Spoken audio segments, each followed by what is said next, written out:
Hello, and welcome to the NEWSPASTE Podcast.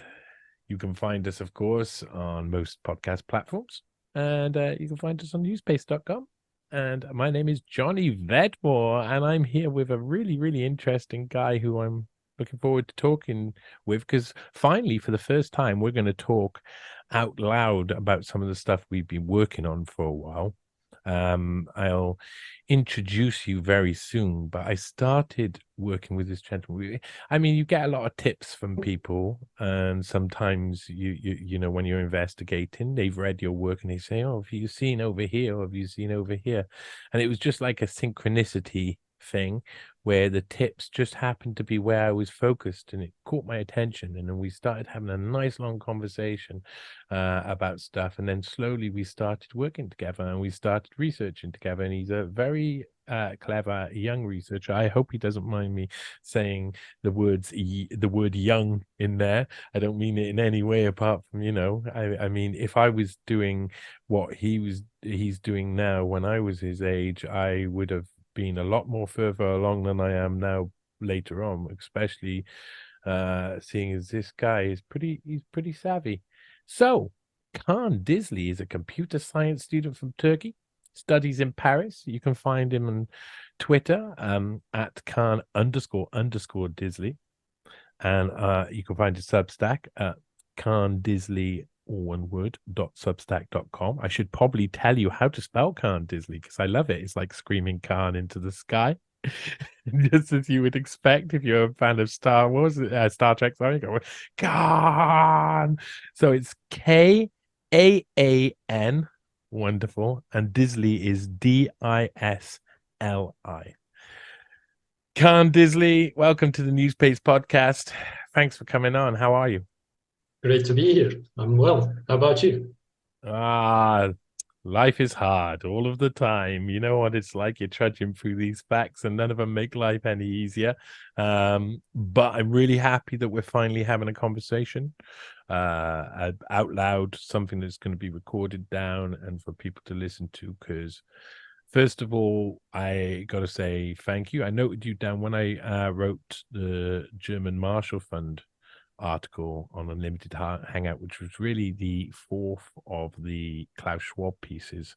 I noted down at the end that you had helped with a load of research, and originally we were meant to be doing, that was the idea, oh, we'd do this German Marshall Fund piece, but then you went away and it basically a piece that was already like 7 to 10,000 plus words. I think it might have even gone up to 12,000 by the end. The German Marshall Fund piece was going to be a crazy amount because you found a whole different thing out there that was all connected. And you found a load of interconnected stuff. And so you started working on that. And I used some of the research for the German Marshall Fund piece. So I noted you down the end there, but I was desperate to get onto this next bit. And it's probably been about 8-9 months, would you say, I about believe that? so. Yeah. So how tell people a little bit about yourself. I mean, I've explained a bit, and of course there's not going to be many people. You're a very fresh face, you're a new persona on the scene, so tell people a little bit about yourself. Who is Kaan Disli? Well, I'm mostly a computer science student that is also interested in politics. So I like to investigate stuff. I've been into politics for the past 6-7 years probably. So I do have a bit of a accumulation of knowledge. So at this point, I decided maybe I should write down or I should publish some of the stuff I've read, some of the stuff I've collected. I've seen your works, and that's what really got me into the investigation parts, because that's what's interesting to me. The knowledge that people don't see usually published in the mainstream news, you can find yourself. And the interesting part is this knowledge anyone can access. You can find these documents; they're publicly available in the resources section. You can, of course, click on these documents and see the veracity for yourself. But the problem is that they're not easily accessible. You will not see these on the internet if you're browsing by yourself. So you'd have to really know where you're looking define this information. So that's the part that interested me, some open source work. So, and I contacted you, and after we worked on a few pieces, and finally we made a really, I think it's a very good piece. We Yeah, made a very resourceful piece. it's a comprehensive. I don't know if it'll change by because we even though we're recording this a day before it goes up, or a few days before it goes up. This goes out the day before it goes up, but it probably will be called the Non-Governmental Octopus, because really that explains what we're looking at, doesn't it? We started researching something. So let's go back a slight bit and give people a little bit of understanding of which part of the political landscape we're in. When I was researching originally German Marshall Fund, there was a few different branches we went off. There's the original German Marshall Fund article. The German Marshall Fund, for people who don't know what they are, I think it's called the German Marshall Fund of the United States of America officially, or the United States. And the German Marshall Fund was set up by a group from German money and emanating out of Harvard. It was Willy Brandt was the chancellor of Germany at the time, and he had a very interesting history, lots of different links.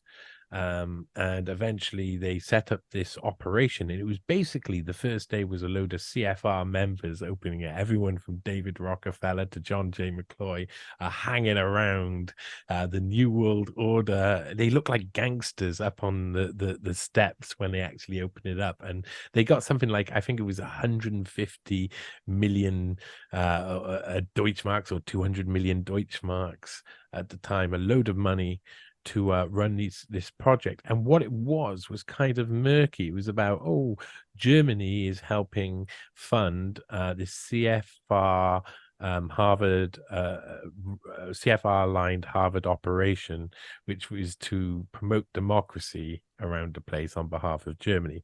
Well, of course, Germany has got the Soviets just on their doorstep, and every single action they've got to take has got to be through a proxy or conduit. And so German Marshall Fund was going to basically be a proxy, made to be a proxy or conduit, not only for researching the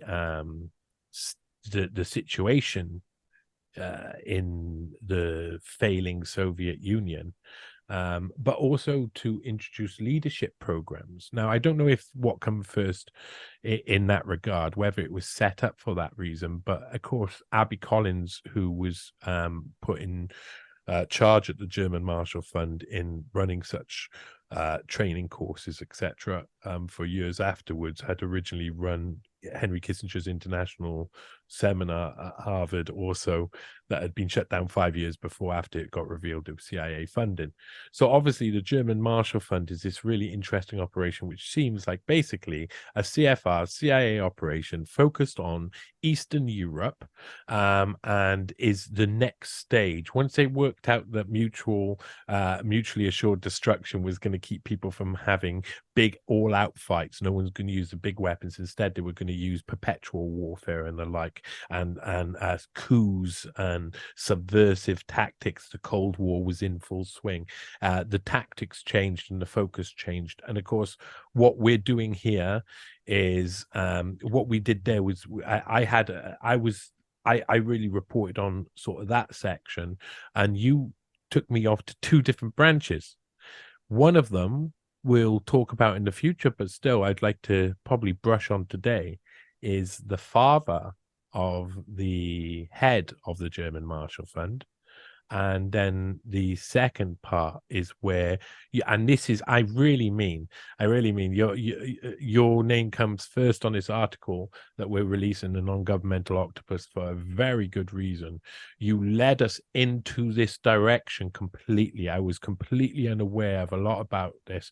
I'm reporting on the founding of the German Marshall Fund, but to find out that some of the things that they wrote and some of the things they were focused on were really fantastic. So can you tell me a little bit about, I don't know how to start that really, how you ended up looking at Guido Goldman's father, and also this non-governmental octopus? Sure. Well, as you said, we were working on the German Marshall Fund piece, which Guido Goldman is a critical part of. And when you're researching into someone, you would also want to know if their parents are in influential places, because that might affect how you've been brought up and how you'll see things in the future. So his father, Nahum Goldman, he's a very interesting character as well. And he was one of he's really friends with David Ben Gurion and all the people that founded Israel in 1947. And he is one of the critical people that were involved in getting Israel basically started off as a country, having a partition plan between Palestine and Israel. And he personally went to America to negotiate with people so that they would have basically a somewhat of a two-state solution for Palestine, because that was not really on the table before. And so a few people went to America to negotiate and to basically lobby the American government so they would create a Jewish state in Palestine. What time period are we talking here So for this would people who don't be know? in 1945, 1946 until So 1947. this is time I just would I mean you're probably going to mention this, but of course he was friends with Eleanor Roosevelt as well. And Eleanor Roosevelt was pretty on the ground floor, the creation of the UN, you could say, Mhm. and had a role very early on. And they actually got an office. Nahum Goldman, prior to Israel being created, got his own office in the United Nations building very early on in 1945.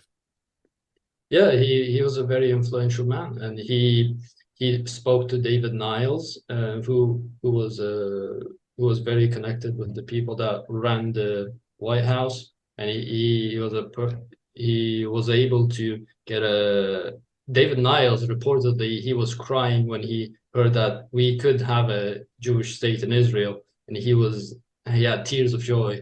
And now Golden personally spoke to these people, so there would be a Jewish state in Palestine. And at the moment, people didn't realize how important Goldman was, because the solution was not implemented immediately. It was sent off to the British, and the British kind of looked at it, and it wasn't exactly clear if it was a success or not. But in 1947, when it was actually formed, and the UN also recognized that and the people in Israel, they realized how important now Goldman was.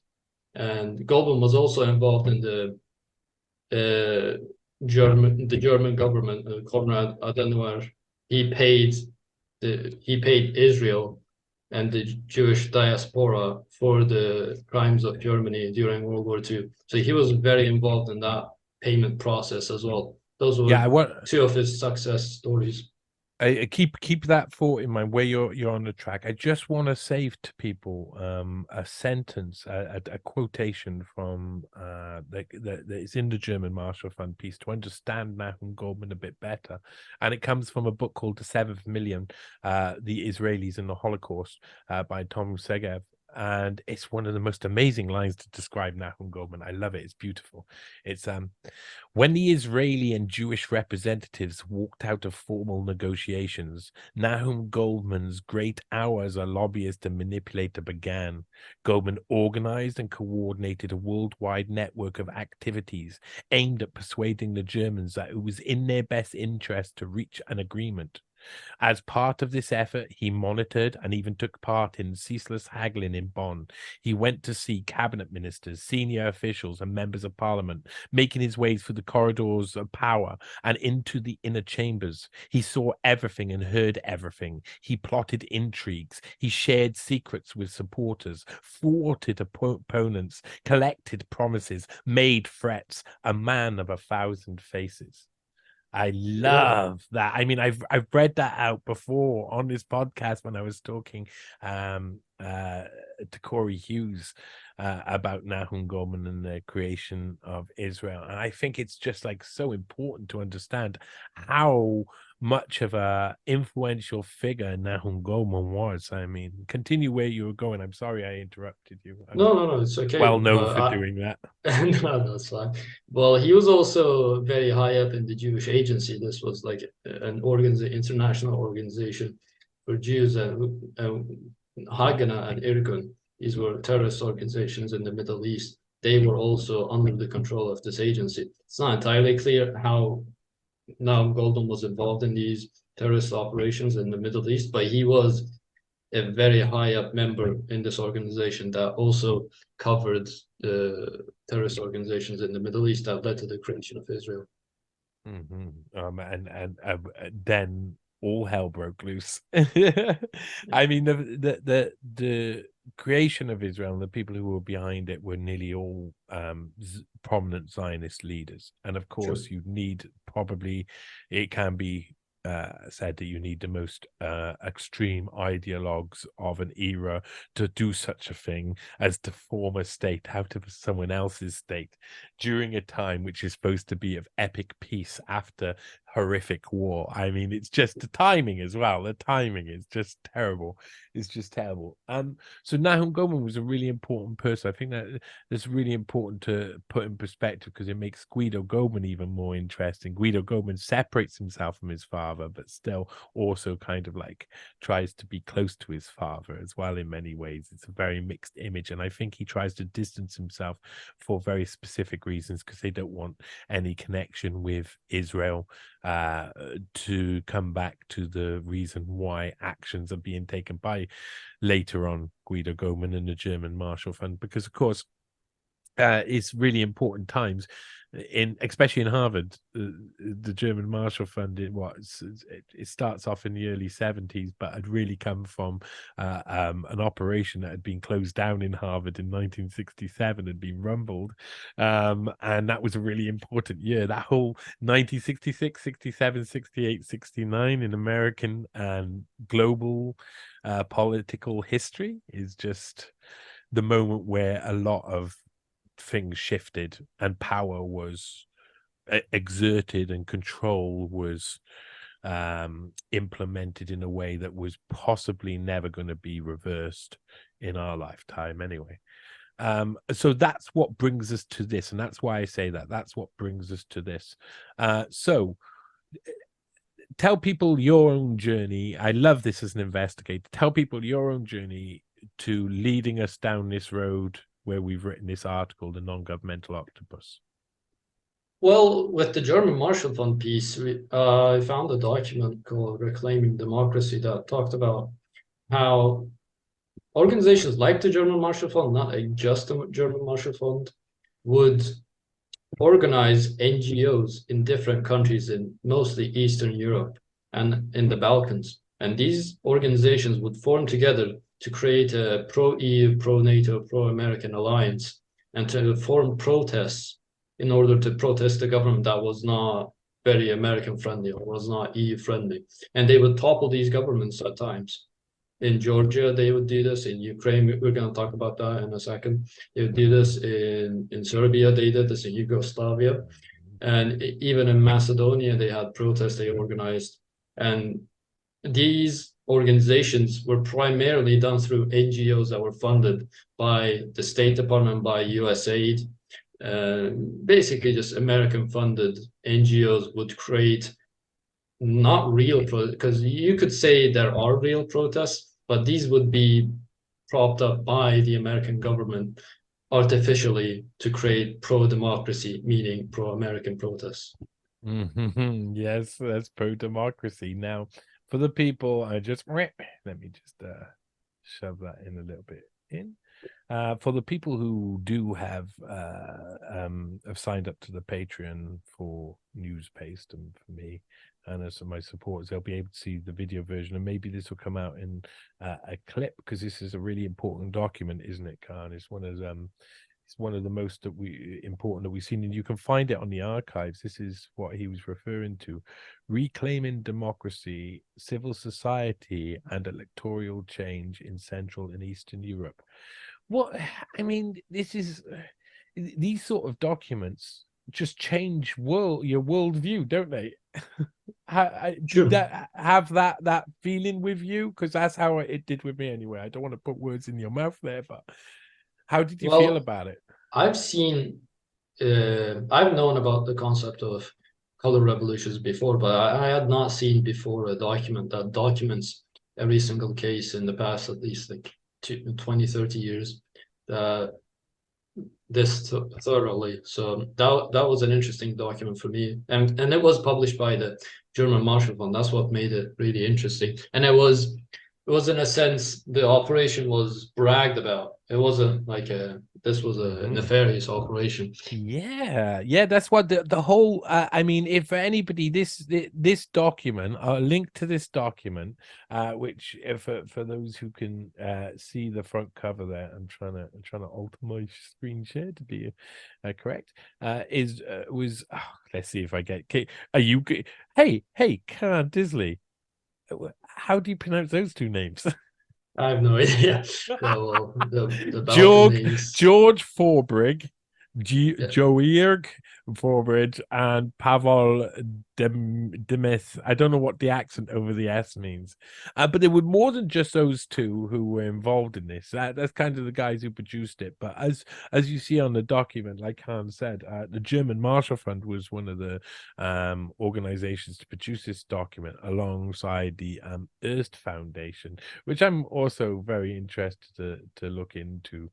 Reclaiming democracy, and the idea of reclaiming democracy has a lot of hubris attached to it as well. So you got in touch with me about this document very quick, because this is obviously massively important, and I really wanted to put this in the German Marshall Fund but like piece, but it just kind of like barrel rolled, as we say. It just kept going. It just is so much in there, and it led to so many collections. And basically what you were saying before is very much true. Is I've never seen a document where the people who are nefarious in society are admitting what they do. Yeah, true. This was very well documented. A lot of information here that was not. I don't know if it's public information, but you can read about all these coups or all these color revolutions on Wikipedia or other places. But some of the detailed information we're going to get into, like 30,000 NGOs in Ukraine, those numbers are not very easily accessible unless you have a document like this. Yeah, what I was trying to, when I was writing my part, because there was so much information, and when I was kind of like trying to make sense of it all and help the reader make sense of it all, because when you have this much information, it's really hard to get through. It was a point. There was one point, really a particular point, that I still don't think I've been able to properly express in the draft form. So I hope I do it by the time that I press publish. There was a point where it's just the obvious point was 50 to 150 NGOs were all you really needed to affect real change in 1989.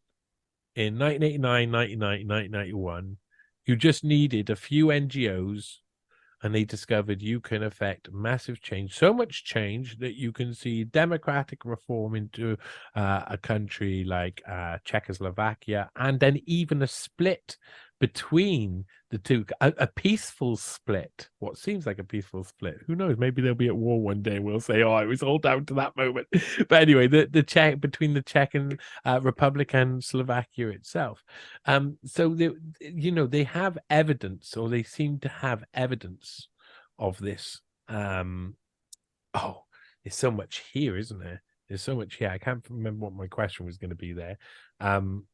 But where do we start on this, Kaan? You help me out, because there's so much to pick away. When you've got so much data, it's really hard to know where to... Oh, yes, I was going to say, basically, it was 50 to 150 NGOs that originally could cause that much change right at the start, right in the early days. Later on, you're talking 2004, they're saying 30,000. They've built it up.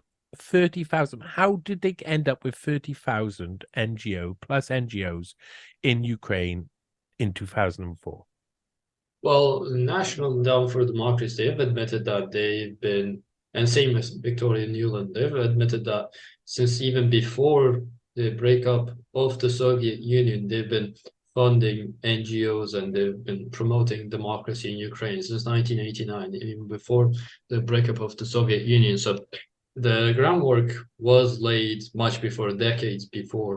And so these NGOs, I don't want anyone to think these are like massive NGOs, like a National Endowment for Democracy, which we'll talk about, is a very big NGO. Same with the Open Society Foundation. These are very big primary NGOs. But in Ukraine, there's 30,000, you would say, smaller NGOs that, even though individually they probably will not be able to cause anything, when you have thousands of these NGOs, it seems like an organic organization, but they've all been funded. And if you go on, for example, when you see on social media this protest or this propaganda that some NGO has pushed, you think it's an organic, but it's just been microfinanced throughout. It's been split across many NGOs, so that you would think that it's a natural person, as your neighbor would be also promoting this, or your neighbor would think, yeah, I want to be a pro-American, pro-NATO country, but it's all artificial. That's the extraordinary thing. That artificial nature of it was so successful by 2004 that it was like 1 in 5 Ukrainians were politically active during that Pora and the Orange Revolution. That's a significant amount, and I mean out on the streets active, mobilized active, because NGOs, what people don't necessarily realize, you can have like an office with 5 people working in there who are really skilled at organizing hundreds, if not thousands, if not tens of thousands of people. So you have a tool that's that confident and that good, that skilled, and you put it in the right place, doing the right function. You're not just got 5 people in an office anymore. You've got 100,000 people on the ground motivating another 100,000, motivating another 100,000, so on and so forth. So the idea that each of these NGOs are really small, that will probably be the most likely like comeback you'd often find. So okay, I'm looking. We're looking at this now, and this is the Reclaiming Democracy document. And if I may add also to the point you said, most of these NGOs also use as a cover a lot of humanitarian work. We've sent this to this organization. We've sent this to poor Syrian kids. We've sent these guys to the hospital. We've treated them. So there's a lot of humanitarian cover up to prevent people from saying, well, how could this organization be a pro-NATO, pro-American propaganda piece if they've helped so many people, if they're a humanitarian organization? So that's, I think, I've seen that's a common cover that they use. Yeah, logical fallacies are the the place they run to. It does tend to be that virtue is one of the most easiest tools to use to manipulate people's idea of what's actually going on. I mean, we saw this during the white helmets as well. And in this we saw it probably best. What helmets were they wearing? Were they green helmets? Yes. And then eventually they were the green helmets shooting down from the buildings, but we'll talk about that eventually. And that's the way it works, isn't it? Oh, look at the heroes. Oh, the heroes are shooting me. Why is that happening? And then you have to worry about who your heroes and who your villains are. And this is a really interesting, there's so much to go into, and this is one of the things about this article, is trying to work out which parts to cover, because there's so much to cover, especially about this document itself that was written in 2007, the Reclaiming Democracy document. And the contents, they have like basically the different they run down the different events that they look at in the document. So the OK98, a campaign of Slovak NGOs for free and fair elections. I mean, that's a euphemism, I'm sure. Glass 99, civil society preparing for the ground for post-Tudman Croatia. Islas 2000, an exit to democracy in Serbia. And this was particularly violent, I would say, because it's also called the bulldozer revolution, and because they came with bulldozers. and so Wow. Slobodan Milosevic, he had to step down from power because there were outpour protesters, which were trained by the CIA to basically kick him out. Yeah. That seems like a reoccurring theme in nearly everything that I'm looking into. This CIA seem to be hanging around all around here, and but that seems to be what it is for me. I think the CFR and enacts policy creates groups such as German Marshall Fund and other things like eventually, like you could say. You can say that US aid is definitely used as a CIA cutout. That Ned is definitely used as a CIA cutout.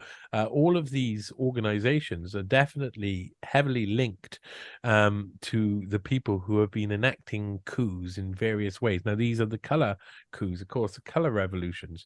And then after the one in Serbia that you said was violent, what this document also covers enough exclamation mark Kamara and the Rose Revolution in Georgia. So that I think was 2003, 2004, something around that time. And then It's Time, Pora, and the Orange Revolution in Ukraine, which of course is most relevant and ends up being really at the focus of our attention. But as you hear, they study just about like 1998 to 2004. It's just 6 years. 6 years. 6 years is not a long time for politics, it seems, in Slovakia, in Croatia, in Serbia, in Georgia, and in Ukraine, where these revolutions that have, of course, got lots of money from these NGOs, these CIA-linked NGOs, these CFR-linked NGOs, NGO-linked NGOs, however you want to call them. It's just a matter of how many levels of conduits you want to go through before you find the masters. If I may add, if you look at the symbols that they use as well, you see a lot of similarity. The outboard bulldozer revolution symbol of a clenched fist is exactly the same as the Georgian revolution, the Kamara, and they use the same exact fist. I don't know if you have an image of that.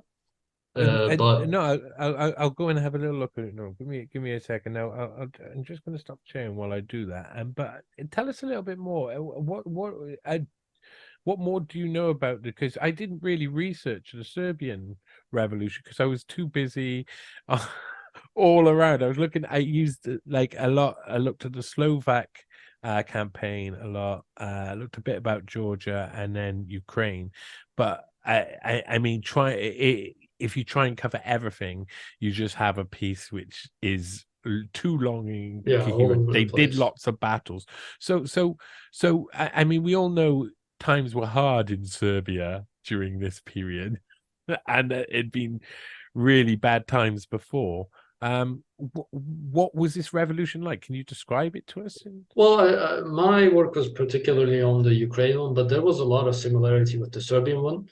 I may add that also the Georgian Revolution was similar to Serbia in another way as well, because the Georgian protesters were brought to Serbia to be trained by the Otpor activists, so they could go back to Georgia and do their protests in Georgia to bring Saakashvili into power. Mm-hmm.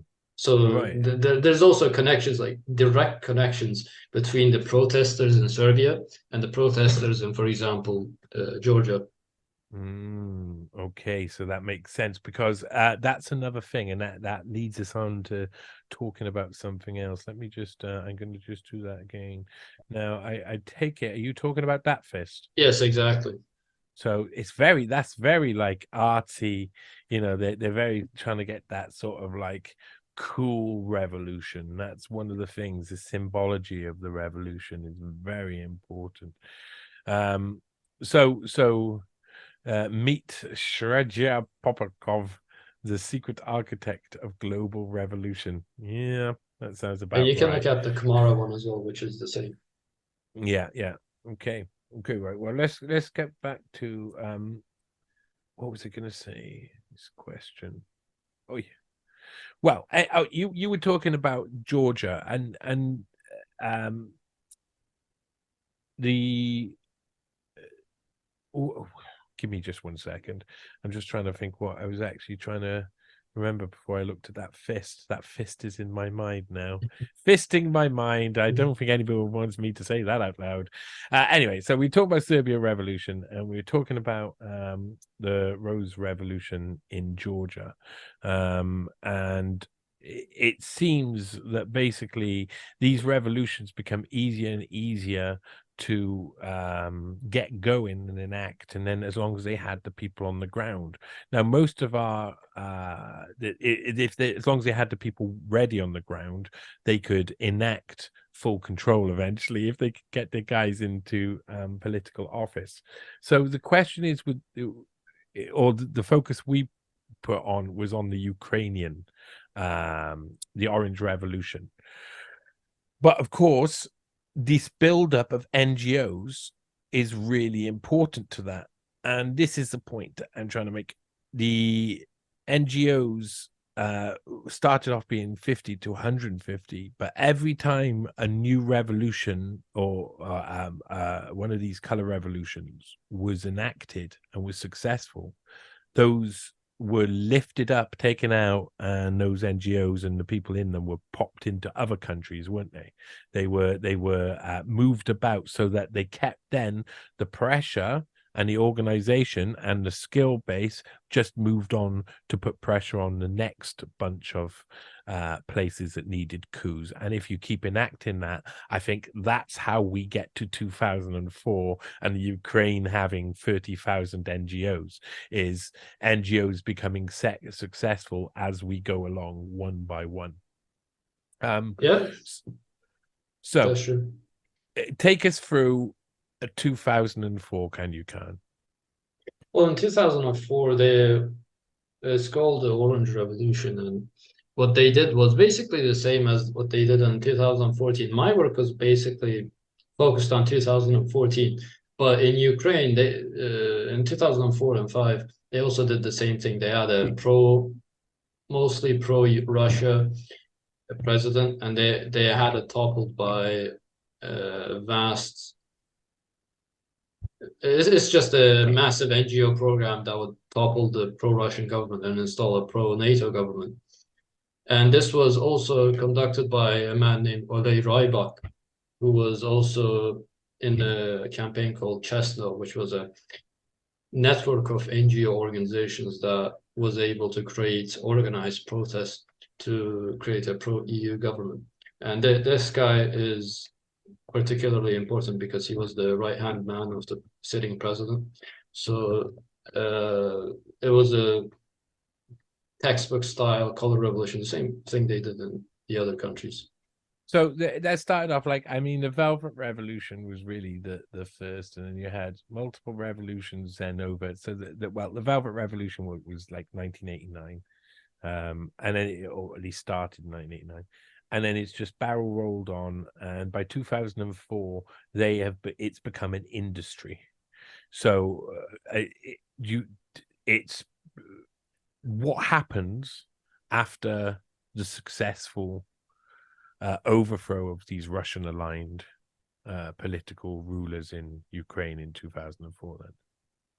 Well, the goal is to basically also economically have close relations with EU countries and not with Russia, because Russia is part of the Eurasian Economic Alliance, and they don't want these countries to have close economic relations with Russia, because that would make Russia more powerful, and they would make these countries more dependent on Russia. So either way, that's a problem. They would want a EU economic deal so that they have much more resource control over these countries. And also militarily, they want these countries to be a part of NATO, even though in 2004, they did not really say that out loud. A few years later, in 2008, Georgia and Ukraine both were in a NATO summit. NATO admitted that we like the aspirations of Ukraine and Georgia, and we would want them closely with us as a NATO member. And this was what provoked the invasion of Georgia by Russia in South Ossetia and Abkhazia. And basically what they want to do is expand their military capabilities in Central Asia and Eastern Europe and if you look at a map, they have surrounded Russia with pro-NATO or just NATO members. Yeah, yeah, yeah. So is a slow suffocation of the bear, or an attempted slow suffocation? I mean, I know what I think. What do you think happens once you can't push any further? In what sense? Once you've got so close that you're on Russian ground, because what we're seeing now, I mean, if we skip ahead before we'll go back, and we got to really talk about, there's a lot to talk about Newland, Ned stuff, Soros and the Open Society stuff, and also the Maidan and what happened and all of that. But if we float forward really quickly and we get to where we are now, that method to strangle Russia has reached its end game, surely, hasn't it? We're right on the borderlands of Russia. Surely it would only be Belarus that could be more sinister and serious than Ukraine. Like the take of, and I doubt that would happen.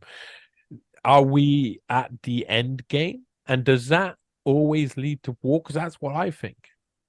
Well, yeah, we were pretty close if you're not at endgame, because the only country that would be comparable to Ukraine, as you said, would be Belarus or Georgia. And with Georgia, you've seen in 2008 there was a short war, and it was not as bloody as the Ukraine war that's going on right now, because the promises were not as serious as it is in Ukraine. But if Georgia was also if there was a promise to accept Georgia seriously into NATO as well, same thing might happen there. And in Ukraine in 2022, when Zelensky, he talked about the Budapest Memorandum, and he talked about nuclearization again. That's what provoked the war. And that was a small step in a series of steps that provoked us into this war, because NATO would not stop funding Ukraine. NATO would not stop having military alliances with Ukraine. And NATO also would not stop putting missiles in Poland, in Romania, and near Russia to provoke Russia to, because that puts Moscow in danger. We've seen very recently, if people have been following that, how important Ukraine is, because from Bakhmut to Rostov-on-Don to Moscow, Wagner was able to move very rapidly in 6 or 7 hours to basically the border of Moscow. So that explains to people, if Ukraine were to become a NATO member, that explains why Ukraine can't become a NATO member, because NATO would quickly be able to, from the ground, access Moscow very fast. Yeah, yeah. Yes, of course they would. Of course they would. I mean, I mean, let's talk about that a little bit further, and let's bring other people a little bit in on that, because strategically the positions of all of these countries are extremely notable and obvious. I mean, it's always hard to remember the map, but for me, I spent a lot of my time looking at the globe, and Russia is such a large country. I mean, such a vast, look at the amazingly large country, such a fantastically vast country. And if you want the points where it is connected to the west, then that's Georgia, Ukraine, and Belarus. Those are the three countries. And of course, that Black Sea access is massively important as well strategically. So Georgia is west of the Black Sea. Ukraine has Black Sea to the south. And as we can see there, Rostov is where you've on Don is where you've got access to the Black Sea in Russia. So there's obviously the strategic positions of these countries are massively important, and Georgia would, yeah, I think I've sparked something much bigger, of course. But all of this is just them getting right close to the edge. And how close can they go? Is that the game they're playing, Khan? How close can we go to the Russian bear before it slashes our face off? Well, that seems to be the case, but I don't think they expected Russia would be provoked so much to the point of invading Ukraine, even though many experts have warned that we're provoking Russia too much. We should not be funding Ukraine. We should not be giving weapons to Ukraine. Even before the Ukraine war that's going on right now, Trump did give lethal weapons to Ukraine. So this was a lot of people warned about the situation that it might exactly go about the same way that it is going about right now. So with Georgia, we've seen very recently, this is also an example of, you could say it's not a color revolution, but I believe it was a few months ago that there was a law that was going to be passed. It's like FORA in the United States, a Foreign Agents Act that would mean that the NGOs that are foreignly funded would be recorded as agents in Georgia, and there were massive protests, so they had to back down. So this was a very recent event, and that's an example of even though it wasn't a color revolution, but they were able to surpass. They were able to tell the parliament to stop passing this law because there were so many protests. What's the difference between like some form of Soviet era committee, like cultural or economical like committee? I don't know how you describe it, whatever they had back then, and NGOs and these guys, if they're hidden and their true power and nature is hidden, surely that's both as corrupt as each other. Um, do you feel that some of the NGOs, like the creation of NGOs, come from the fact that they had looked at how Soviet structure worked and based NGOs upon something that either was able to infiltrate Soviet structure or to mimic Soviet structures?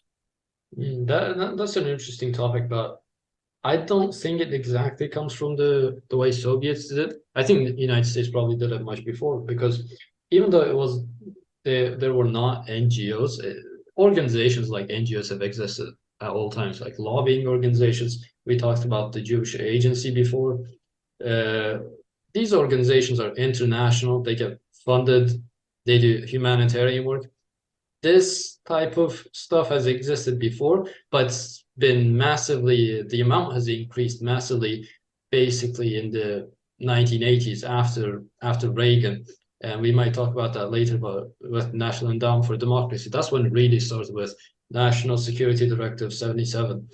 And that created a public diplomacy objective that would try to do what they We'll talk describe as about this now. Yeah. Talk well, about they this try to now. do the psychological operations in foreign countries so they can affect them and make them pro-democracy. This project was called Project Democracy, and this was part of that, which was to affect foreign countries, tell them, yes, America is very nice, America is very good, democracy is very good, be with us. And National Endowment for Democracy, 1983, that's when it got started. And Reagan was also a part of it. And this was a way to spread democracy or have American interests in foreign countries without the involvement of the CIA. The CIA would be in the background, and these NGOs would do CIA's work instead. And that's what the founder of the Endowment for Democracy, he said that this stuff you've been doing it covertly with the CIA before. We can no longer do it in the 60s. We used to do it. We can no longer do it. We have to do it through the endowment so that there's a second layer that is harder to see, basically. That's amazing stuff and an amazing period in history. 1983, 1984, that around that time is just a really interesting period because it's just after all of these successful CIA projects, or just after all these supposedly successful CIA projects had been enacted, stuff like the October Surprise and Iran-Contra, and just before they all got exposed and all fell apart. So it's like people were really starting to think, oh, no, we can create the whole infrastructure and keep. But these guys are going to keep marching forward, aren't they? National Endowment for Democracy, the German Marshall Fund, George Soros's shtick, because it's more than just open society, isn't it? Who are the let's get on to this thing, because you, of course, we're in the point where you're talking about how the National Endowment for Democracy got started, and obviously, I mean, to many that sounds a little conspiratorial. You know, they created it to be another layer, but this is what they say themselves often in their documentation or in their speeches. They often like to brag about what they do because you need to if you're going to get future jobs. So who else is involved in this NGO? Like, who are the NGOs, the NGDOs, which are non-governmental development organizations, and the other organizations that are really active in these regions doing this sort of jiggery pokery? Well, I would say the way we look at the National Endowment for Democracy, that's one of the primary ones. The Open Society Foundation by George Soros, those are basically twin organizations almost.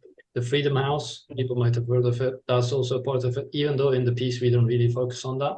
But to me, it seems like the State Department and USAID, the United States Agency for International Development, they are the primary ones funding these smaller, the main NGOs, Endowment for Democracy and Soros, and they trickle down to these smaller NGOs in these foreign countries. So I would say at the top, these are the primary ones, but it all comes from the State Department.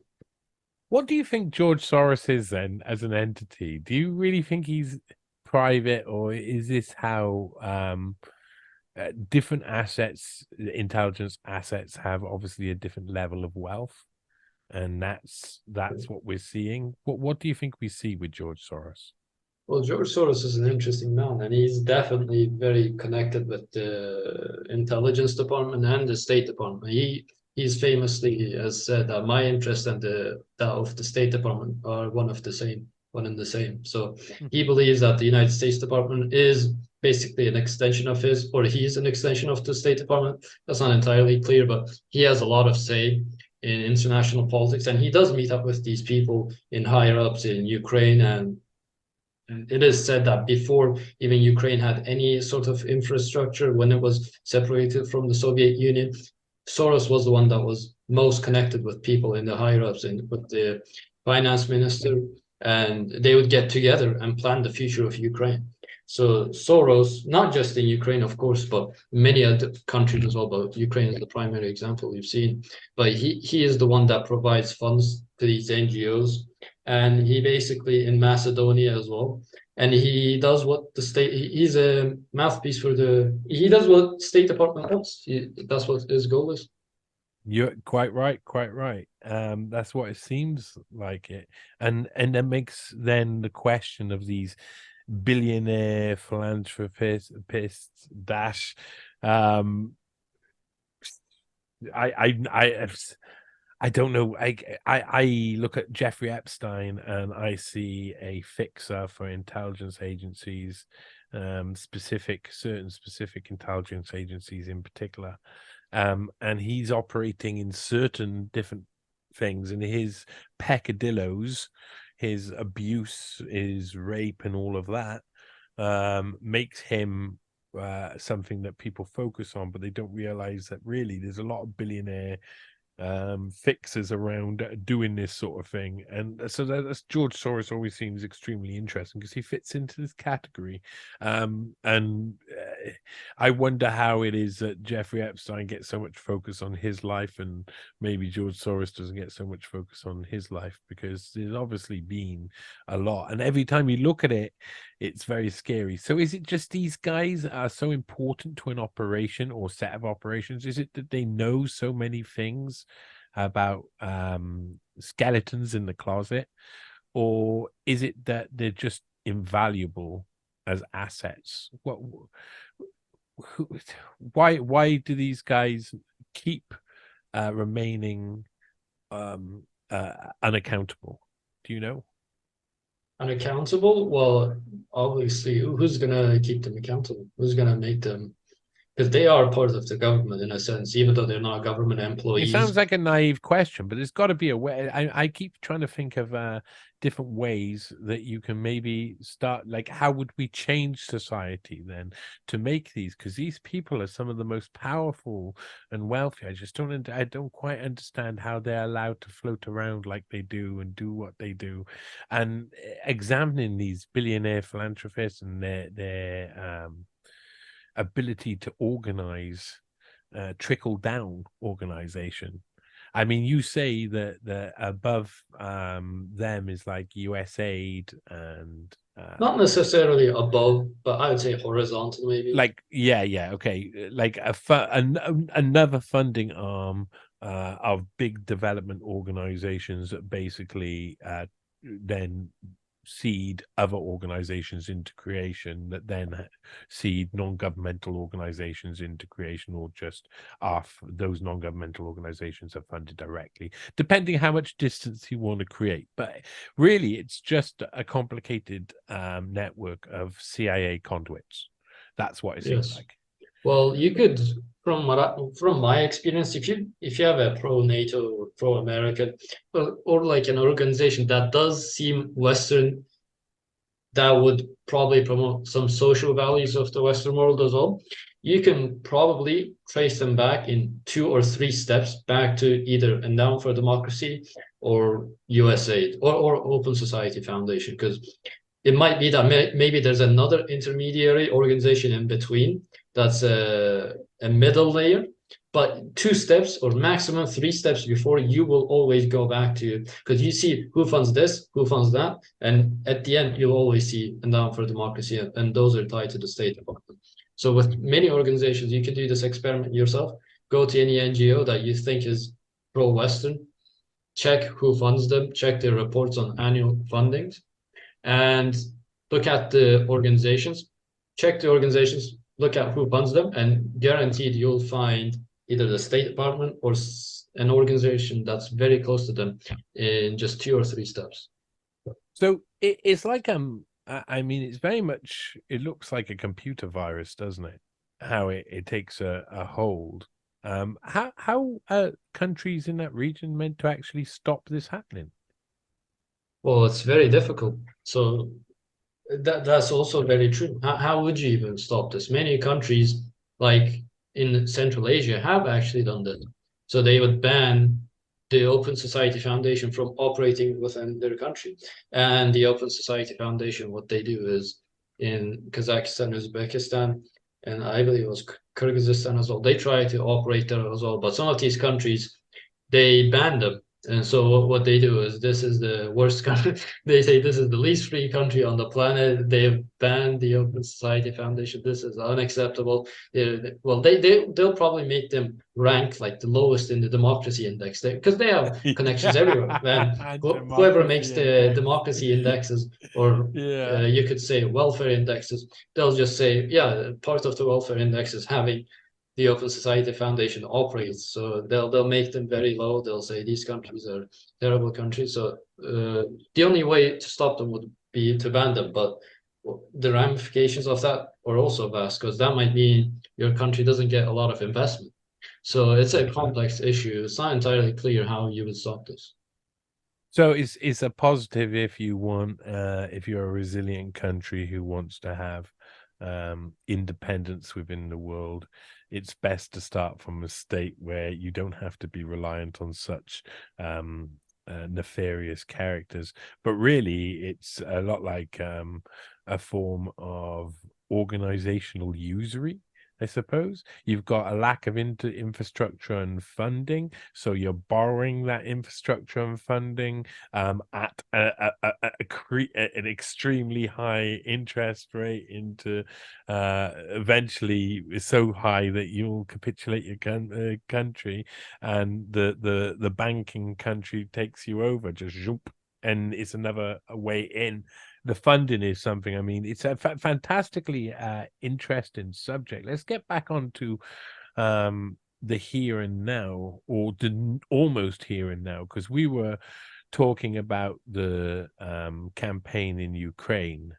Now we were talking about the 2004 Pora campaign, and we're going to go on to the 2014 and the Maidan, the massacre at the Maidan. And we can then look at now. And obviously, this is really amazing, isn't it? 10-year gaps in between. So start in 2004, 2014, and next year, 2024, I feel like we're coming up to a big event. It's almost like it's on a proper cycle. Tell people how your version of how we got from pre-Pora to now. Okay, so Ukraine has historically, in the past 2 decades, has been a relatively neutral state. It was not very pro-Russian, even though there were tendencies to be pro-Russia, but it was not pro-Western, definitely. And Yanukovych, who was the president of Ukraine before 2014, he was a relatively neutral president, but he was liked by Moscow. So in 2014, there were debates about the relations between Ukraine and Russia and Ukraine and the EU. And there was an economic deal, which was the EU trade deal between Ukraine and EU. But there was also an alternative, which was the Eurasian trade deal between Ukraine and Russia. And Russia and Ukraine are very close trade partners as well. Russia is a very massive economy and they have close relations with Ukraine. And Yanukovych chose at the last minute the Eurasian economic deal.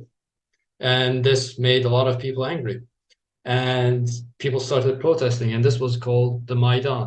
The Maidan protests were organized in 2014 by a massive network of NGOs, the same way they organized the Orange Revolution, they organized the 2004 revolution, and the man I mentioned before, Ole Rybach, I don't know if I'm pronouncing the name correctly. He said that in 2014, we're planning on doing the same thing we did in 2004. It's going great, and I think we will succeed. And they did succeed in 2014. If we were to summarize what happened was Yanukovych was kicked out of power due to a massive protest. Many people were killed during the protest. There were clashes between the Yanukovych police forces and the protesters. And at the end, Yanukovych had to flee. He fled the country, and a new pro-Russia government was installed. And with Petro Poroshenko, I said pro-Russia, I mean pro-EU government was installed. And with Petro Poroshenko and the people that came after, there was a change in the cabinets and the change in the parliament, which included a lot of people, 20, 30 some people that were funded by, and they were employed almost by organizations like the Atlantic Council, like the National Endowment for Democracy, like the Open Society Foundation. They were very closely tied to these people, and they were able to enter the parliament. We could talk about these people later, but they were able to infiltrate the parliament and the positions of power, not just the parliament, but the positions of power like the finance minister, the minister for infrastructure. These people were all connected to American organizations like the USAID and the ones I mentioned. Is it Natalie Ionesco, who is the finance minister? Yeah. And so okay, right. All of these people who you're alluding to here took their place in power after the Maidan, which of course we'll talk about later. And who do they have links to? Well, there's a lot of links there, isn't there? There's a lot of links. So there are a lot of people like Hannah Hopko. We can talk about Mustafa Naim, who was the lead journalist during the Maidan that promoted all the protests against the Yanukovych government, and he worked at Ukrainska Pravda, and this was a newspaper, and this newspaper was sold to the Soros Fund Management, and 100% of its rights were sold to Soros Fund Management. So it's an entirely Soros-owned newspaper organization. And this man named Mustafa Naim, he was also trained by the State Department in the United States in order to promote democracy. He was in one of these little-known programs. And a lot of journalists like this, most of them are called like activists or generally just activists, NGO activists that were doing other work before, worked with Endowment for Democracy. They were funded by either the Open Society Foundation or Endowment for Democracy, all of their work. And these people were able to enter they were able to control the levels of power. And And Mustafa Naim was just one example. We can talk about many examples here, yeah. So especially let's the go back to the CEO of Ukraine, Maidan. CEO of Yeah, Microsoft. Sorry. yeah. That's an extremely interesting link. Well, of course it is. There's a lot of there's always like a feeling that the World Economic Forum aligned folks are always just behind the scenes, and the powerful Bill and Melinda Gates Foundation, of course, and Bill Gates himself and Microsoft always tinkering around outside the scenes. IBM always involved in naughty stuff. There's all of these same old names that come up over and over again that we get suspicious of. So let's go back to the Maidan, though. Let's go back to the Maidan, because that's a really, I mean, I've seen lots of both sides. I've had such a weird journey over the years, but I've seen the propaganda that is like, oh, it's the best thing ever. We revolution, and look at this indignity that got put upon us. It's by that side. And then I seen the others that say exactly the same thing from that side. What happened at the Maidan? Explain to people about the Maidan, because it's probably the most important event in modern Ukrainian history. Well, the Maidan was not a singular event, but it was something that lasted a few months, and the culmination was it led to the 2014 February 20th. That was the particularly important date during the Maidan, you could say the campaign. And even though it led a few months, the peak was exactly there, because then that day, around 49 people were killed in the Maidan Square during the clashes between the Berkut, that's the police force of the Yanukovych regime, and the protesters. And that event that led to the death of 49 people, that's what really made Yanukovych unpopular among the eyes of the Ukrainians. And that's why the parliament wanted him to leave as well. So that event forced Yanukovych to flee, which led into the pro-NATO government. But the particular aspects, the details of that event, what happened on February 20th, that's what's interesting. And that's what we included in the article that was not really mentioned in many places. I haven't really seen many people talk about this. Yeah, I like this. I like this. I like going to places where people aren't talking about it and dipping my toe in. But you really, again, took the lead and became the expert on this. And I've because I've been going through editing and drafting and checking everything. I've got to learn loads and see lots behind the curtain of what was going on. It's such an organized, obvious operation. Really centered on. They know exactly. The Russians know exactly what's going on. Even the Ukrainian people, really, the majority of them know exactly what's going on. But a load of them are like, "Oh, Western money, though." They're just happy to sell to the highest bidder, but the danger they're putting themselves on, well, they're putting themselves in is pretty severe. Because instability in the region, if it led to all-out war, I don't think the next Ukrainian war would last that long. What do you see? Right, okay. In the Maidan, let's not lose track. Let's go back, because I have a habit of doing that. I have lots of thoughts that come into my head. I do apologize to anyone listening. I do try and keep track. The Maidan, where did it go wrong?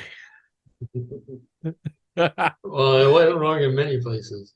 Yes. Yeah. So the main place that went wrong was in February 20th. That was when the massive clashes happened. And that's when the protesters that also had arms, AK-47s, that were present in the Maidan Square. And the Berkut police were clashing with the protesters that really had the AK-47s. So people don't really realize this because it was such a chaotic event. Even in the videos, it's very hard to tell. But there was a investigative journalist, which I don't want to not mention, Ivan Kachanovsky. He did the lead work on this, and that's what my knowledge is based on. And it was very good. It was a very good investigation. And even though many people kind of know that there were weird things going about, he's the one that did the detailed work. But if we were to summarize this, what happened was the protesters that were present during the Maidan, led by Parasiuk, Volodymyr Parasiuk, he was the one that organized people to go up to tall buildings like the Hotel Ukraine. That's the famous one. And this was done secretly. It's not really out in the open.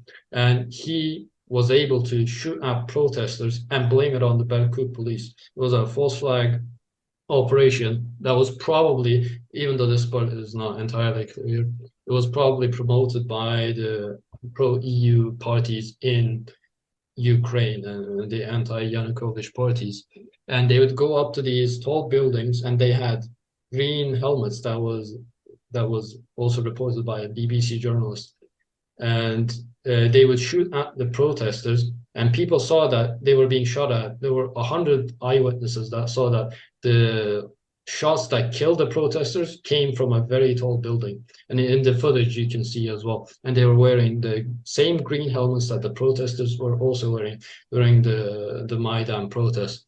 And they killed 49 people. And the ballistic reports also show that the bullets that hit these people, for example, some of the people, the bullet wounds were from here to here. So in order to have a bullet wound like this, or even lower, you can't have this in a horizontal line. That's why people think the ballistic shows that the reports show that this was done by the protesters, because in order to have an angle like this, an entry here and an exit here, you would have to shoot from a very high place.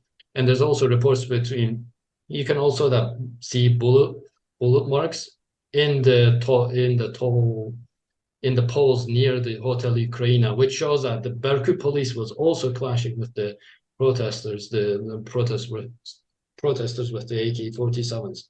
So this was you can read the details in the report, but this was a false flag operation in order to discredit Yanukovych. And afterwards, even though some people came out, like anonymous people came out to the BBC admitting, yeah, I was shooting at the police and I was shooting at their feet, even though they don't say I was shooting at the protesters, because the people that were shooting from the tall buildings are the same people that were shooting at the Berkut police. So you have to, logically, it would mean that, yeah, the protesters shooting at the Berkut police also did a false flag operation. Yeah, and they made Yanukovych flee. And even though all the evidence is out in the open, not many people talk about this. And the Berkut police two Berkut policemen were charged with the murder, even though they never admitted, they never accepted the fact that they did the murder. Mm-hmm. Yeah. They always need their patsies, don't they? Just to that's an amazing amount of people that died. That's an amazing amount of people, really. And I remember watching the images, and it was really unclear what was going on, because bullet sounds and people falling down, and that's all you see, and you're not sure what's going on. It's all chaotic, and you could tell there's a lot around it. But that really did seem. Why did it get to that stage, do you think? Do you think it's just like, within an operation like this, you've got all of this many layers of disassociation through NGOs and conduits after conduit after conduit up to the development organizations, that they feel pretty confident in enacting the atmosphere for this type of thing and the environment for this type of thing to break out, yet they like to distance themselves. But some of the working parts down below take it on. Do you think they take it on their own initiative, or is it do you think it was a much more organized attempt to spark a violent revolution from what was essentially a slowly faltering forced revolution, non-violent revolution? I would say, even though I can't say this conclusively because I haven't seen the evidence, but the United States definitely was a part of this, because we see that just before Victoria Nuland was out there sending out and giving out sandwiches to the protesters there. And it's to me, it's highly I unlikely that can't they didn't know what imagine. was going I on. don't believe Victoria Nuland's sandwiches taste nice at all. Well, yeah, surely. I think it's rotten cucumber in there or something. I don't know what rotten cucumber looks like. Anyway, but can But you the explain a little? Oh, go on. Sorry. Well, I was just going to say you can also hear the leaked phone conversations between Victoria Nuland and higher ups in Ukraine, and So let's they're just talk thinking about about. Victoria Newland is what I was going to say. It's probably the best time. Can you describe who Victoria Newland is? Because I knew of her from little comments here and there, and then I learned a little bit more about her, but I suppose you probably know a little bit more about her. Well, she was responsible in the State Department for European and Eurasian affairs. So she was specializing in this region of the world for the United States. That's why she was present there. And she was obviously a pro-NATO person, and she was also in the Spook. National Endowment for Democracy. Yeah, Yeah, and yeah, she yeah. was also part of National Endowment for Democracy, and she wanted to establish a very controlled government in Ukraine. And the leaked phone conversations, you can hear this, and that they were talking about. I forget the name of the person, but yeah, we should install this person instead. Klitschko, I believe, was the Mhm. boxer, the famous Ukrainian boxer. Oh, yeah. They were considering him as a part of the Well, it's new easy. I mean, government. he's easy to manipulate. He got angels and devils all over his Yeah, shoulders and his brain. He's got stars and circles going around his head. I know how it sure, goes. exactly. Oh, that's amazing. Well, Newlands, I think she's the one who I know she's the one who made the 2nd September the 11th comments that were seemed like they were trying to spark more like, they want to spark another big event that is going to happen. It's going to be like another September 11th that'll get the fires burning in people. Hey, we kill some Americans on American soil, we'll always get the guys to get our back in now. And she's very much that type of person. She's I mean, I would say inhumane, but other people could use different words that suit her and probably would find a better one. What was her role in all this? Just promotion or just showing support?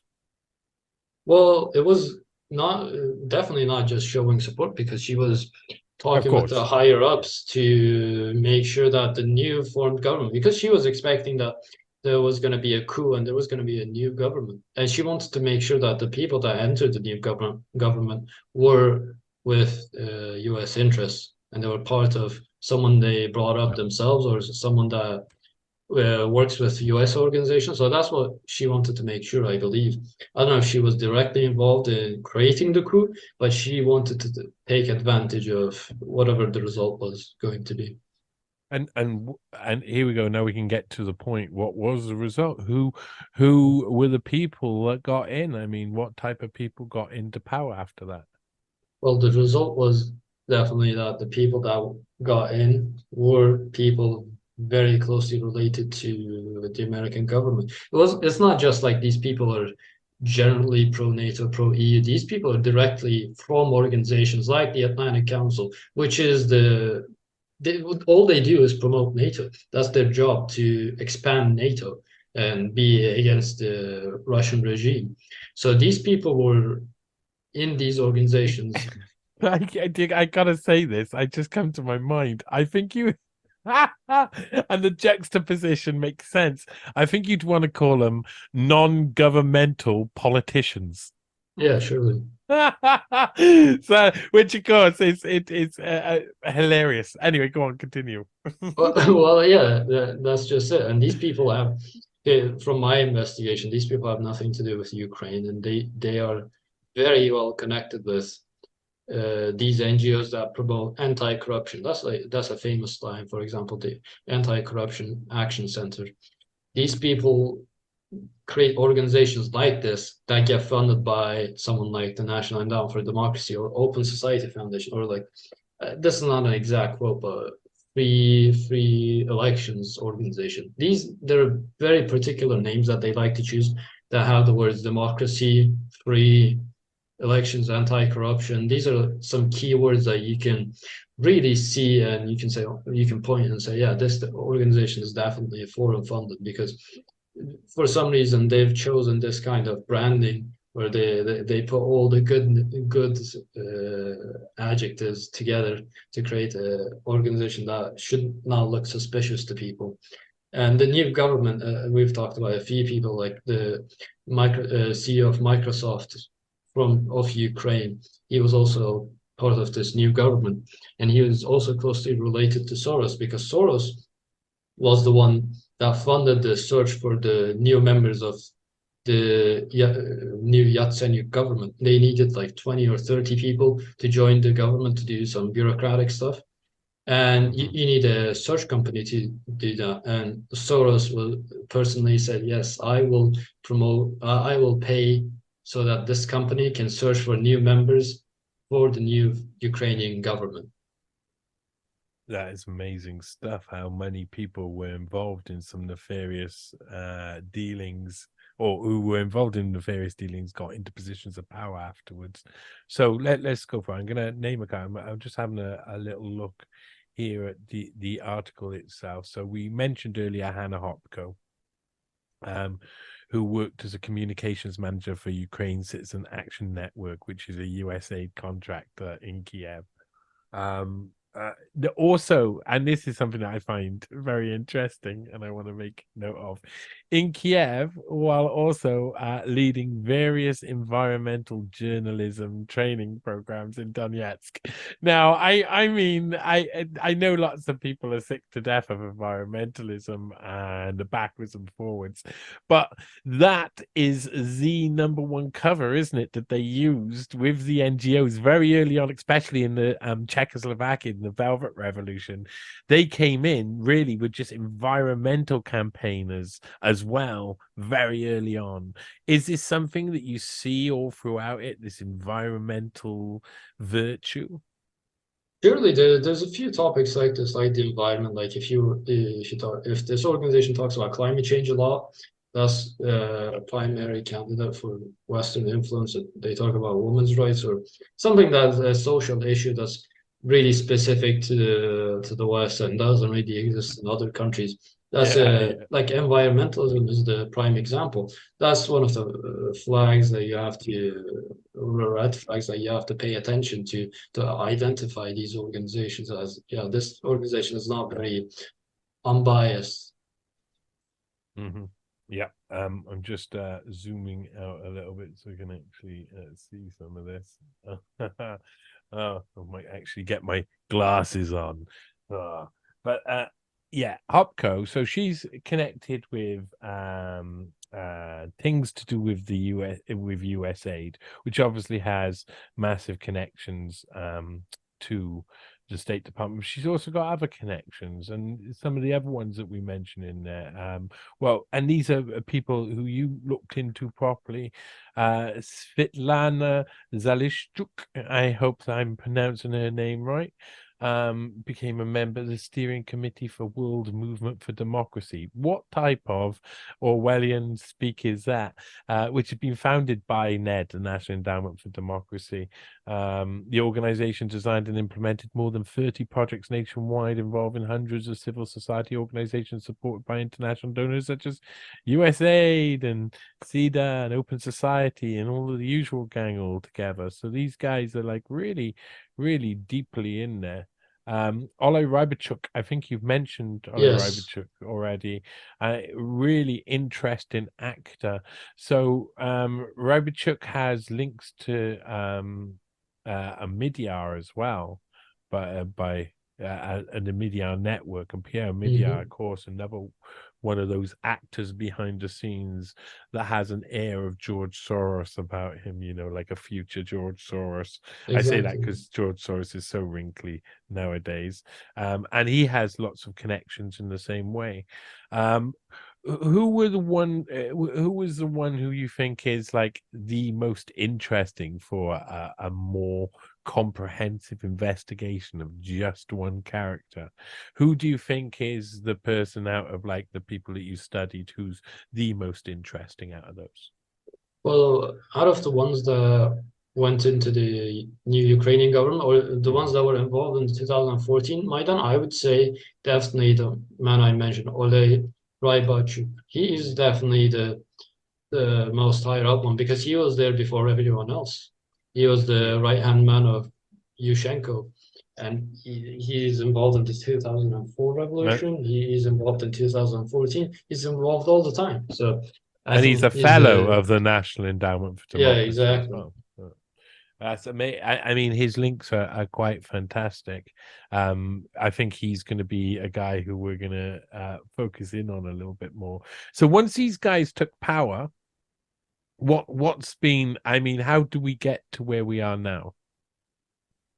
From the Well, Maidan and what happened there, and the post-Maidan forming of these power players in Ukrainian politics, these new power players who were obviously so aligned with Western ideals.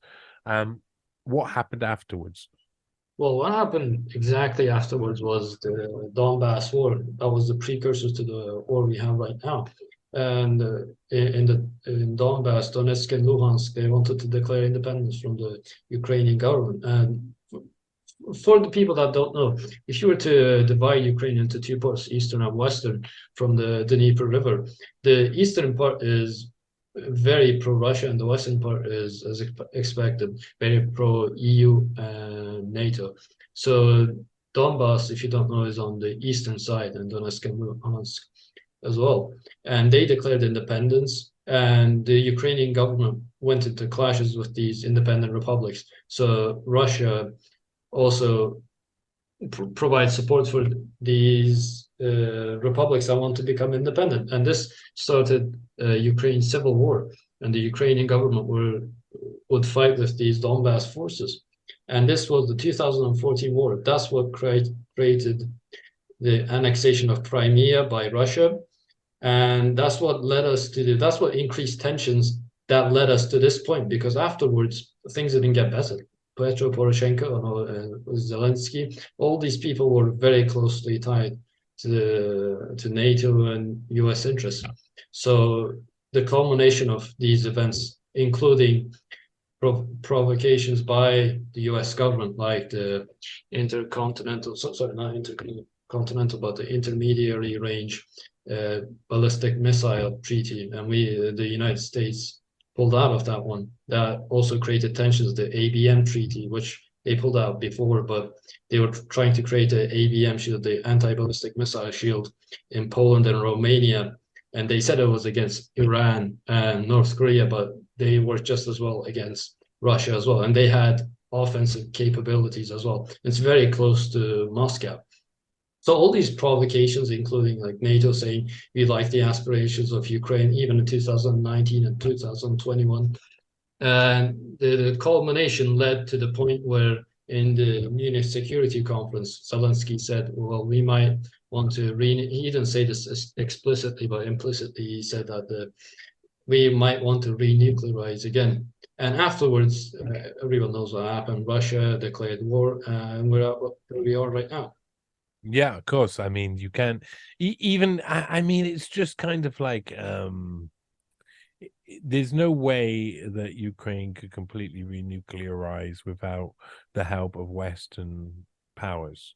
So the idea of that is just kind of it's not really something that's happening or going to happen. It's just an excuse to say we're going to escalate, because even Yeah. if they did renuclearize, well, it takes years and years, decades to get to the point where you could create something and then you can have it destroyed in a matter of no time by precision bombing or something else. And it's not like Russia are going to allow it. And it'll just escalate tensions, but tensions are already there. So the threat of it doesn't even make any sense, because it's really, if they've got the support of the West, well, the West is already nuclearized, and well, we can just get it's the same sort of dynamics you've seen all around the world play out in slightly different ways, depending on the culture and the country's closeness to Western intelligence apparatus.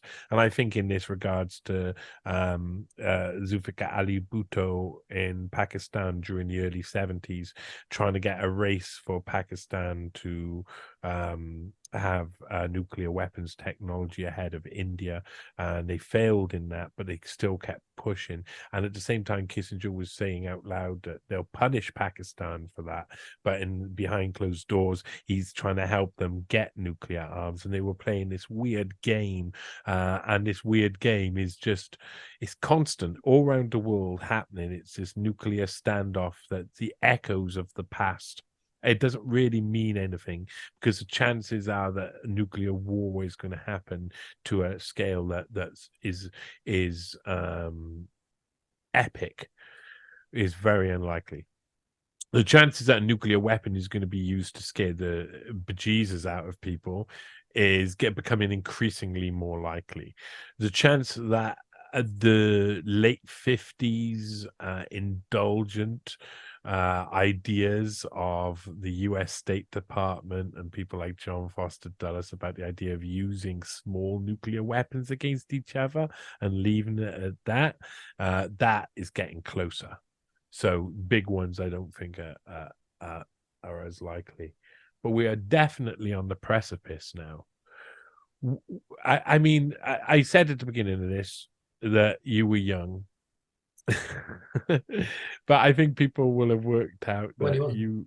yeah, I know, 21. It makes me sick, Kaan. It makes 21 me sick. just now. Just a Ah, week ago. happy birthday. Oh, Happy thank you. birthday. No, again, I both feel happy for you and I feel in pain by the fact that, oh man, I wish when I was at 21 I could have been doing what you're on the track of doing. So I'm asking you, and I say you're young, but you obviously got an ability to use your logic and discern events in your own particular way. What do you see happening in the near future yourself?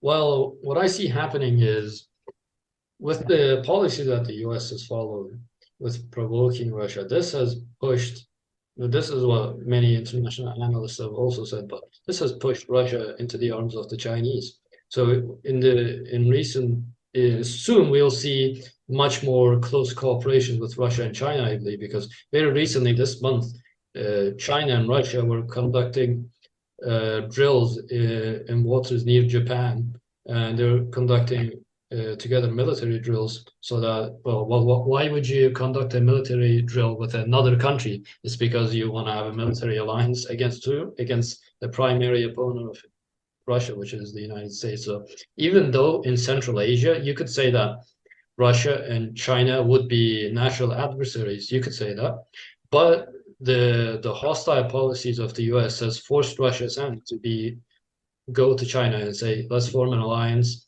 against the US, because China will be the competitor of the US in this century. In the 2050, 2060, it's not going to be Russia versus the US, it's going to be China versus the US and the Chinese military versus the US. So even you could say from the perspective of the United States, this is a bad move, because even though before they were a dominant power, they were the sole superpower in the world, they were stronger than everyone combined. They were stronger than China and Japan and Russia and all the countries combined.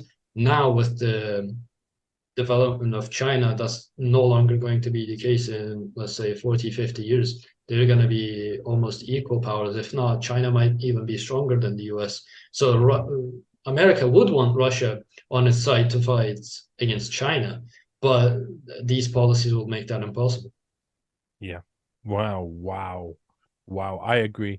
I think that the Western powers, however much they push, they know it's going to be hard for China and Russia to adopt Western functions and Western control over their capital and other things, and their markets on a whole. And they're not going to relinquish that control very easily. And that's what it comes down to. Globalism only works if all parts are playing together. So the next stage is obviously subjugation. So I agree. I agree with exactly what you say. That's been an epic journey through this. I mean, I'm still learning loads. It's a fresh area for me. I'm sure you're gonna have people reaching out to you. Where do people find you? Where do people contact you? Well, they can find me on Twitter, Kaan__Disli, or they can find me on Substack, Kaan Disli, substack.com. At the moment, those are the only places I'm in, but I might have a YouTube channel very soon where I upload videos, so you can find me there. But mostly Twitter, you can contact me anytime. Awesome. Well, if I can be a help on your YouTube channel, I'd be happy to do that as well. And I know we're going to work on some other things in the near future. Thank you. Surely. Thank you for coming Thank on the you. NEWSPASTE Podcast and speaking about all this. Cheers. Cheers. Thanks for having me.